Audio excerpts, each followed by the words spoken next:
Chris Stevens.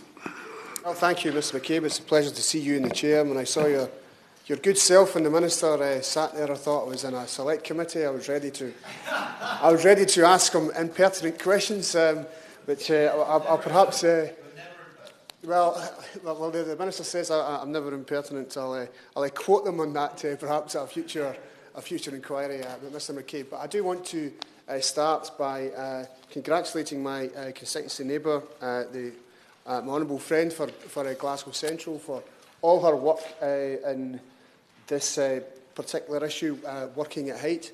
It's particularly prevalent in areas such as construction, and as someone who came from a trade union background and was a unison activist in Glasgow, we were very aware of looking at some of these issues, particularly around whether workers should get additional payments for the working context that they work in, whether they're working at height, and those issues. I think we should also remember, Mr McCabe, that we're also talking about some sectors of the economy where blacklisting from employers was prevalent against individuals who raised health and safety concerns of workers. And that is, I think, a very real issue which is still happening, because although blacklisting is illegal, there is still some evidence that was presented to the Scottish Affairs Select Committee in the last year that suggests that blacklisting is still a practice which takes place. And I hope that I'll refer members to the early day motion in my name that's calling for a public inquiry into the practice of blacklisting. Now, every fall from height can have life-altering consequences for both the workers and their families, and there is an urgent need to improve the work at height culture, as the APPG report clearly demonstrates. Yet this issue sadly does not appear yet to be top of decision-making agendas. A lack of data prevents us from understanding the root causes of falls from height, and this is compounded by a culture obstacle when it comes to supporting people to report those unsafe practices.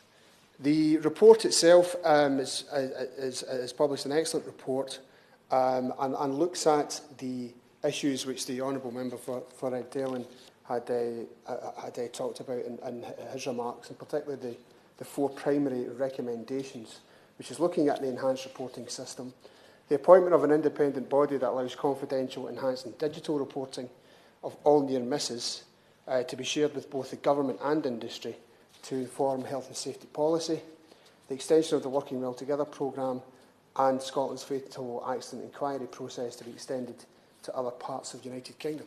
Now, one of the other concerns I would share, Mr McCabe, is that we know that during the coalition government's time in office is that there were cuts to the HSE, and there was a loss of jobs in HSE, and I think that was a real concern for many of us from a trade union background, and I'm sure for those members who were in Parliament at that time, who were very concerned at the deregulation, if you like, of some health and safety law and health and safety reporting. And I think it is, I would hope that the Minister could be able to tell us what the current staffing levels are at HSE, because I think I'd be concerned if the numbers have reduced over the last 10 years, because it's quite clear to me that we shouldn't be cutting jobs at the Health and Safety Executive. Now, in Scotland, ministers are required under Section 29 of the Inquiries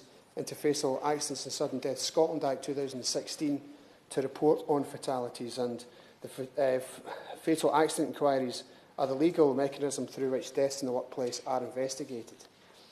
Fatal accident inquiries are mandatory for deaths occurring in the workplace, as well as those in custody or in circumstances deemed to be in the public interest, and are usually held in the Sheriff Court. The outcome of all fatal accident inquiries since 1999 are publicly available and can be accessed online via the Scottish Courts and Tribunal Service.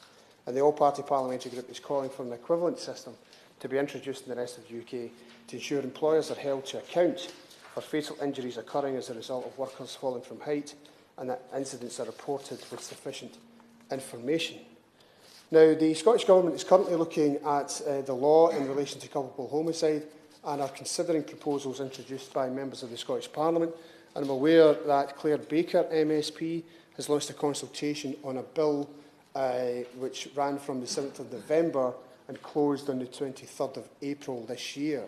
That is something which appears to be getting cross-party support, Mr McCabe, as to how the law on culpable homicide can be tightened.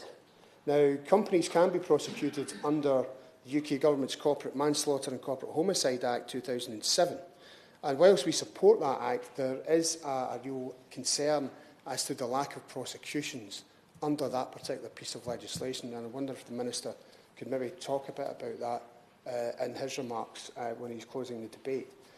Individual directors can be charged with common law offence of culpable homicide or offences under health and safety legislation.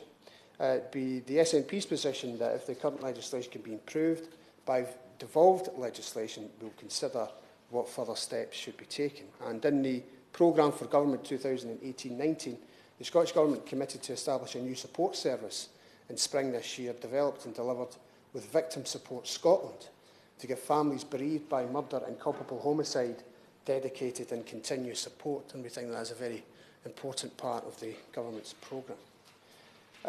Wider work to look at the law on homicide is underway. The Scottish Government has asked the Scottish Law Commission to consider the law of homicide.